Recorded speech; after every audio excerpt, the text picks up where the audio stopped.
打打晒3寸深溝認錯話，自己做錯嘢都要賠償。哇！真係好令人懷念嘅啫。邊度，係嘛？梗係啦，出咁大件事喎，唔搏命啲，點攞翻啲分啊？打打前晚女神碌殺入新蒲崗出席亮燈活動，變晒罪咁嘅，唔通因為之前甩底俾電影公司 blacklist？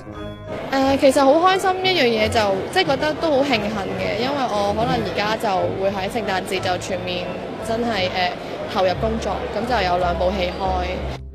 哇，咁真係還得神落啦！不過有冇同 Wilson 道歉先？法律嘅話就唔方便講咁多，始終如果係真係要賠償嘅，我會覺得係自己做錯嘢都要賠償。仲話適應呢個經歷係個教訓喎，依家抑鬱已經好得七七八八，唔使再食藥啦。